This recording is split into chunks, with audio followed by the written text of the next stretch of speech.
আসসালামু আলাইকুম। ঈদ মোবারক, ঈদ মোবারক, ঈদ মোবারক। সবাই কেমন আছেন?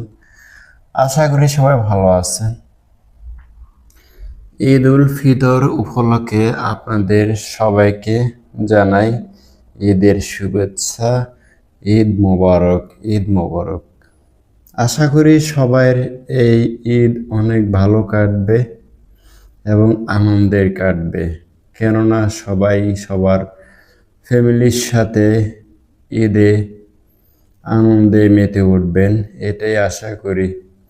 তো সবাই আমাদের জন্য দোয়া করবেন এবং আমরাও আপনাদের জন্য দোয়া করব।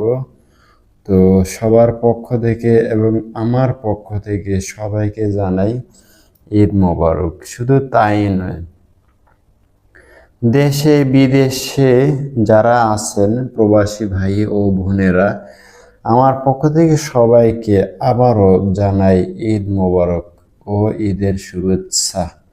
আসসালামু আলাইকুম, আল্লাহ হাফেজ। সবাই ভালো থাকবেন, সুস্থ থাকবেন। ঈদ মোবারক।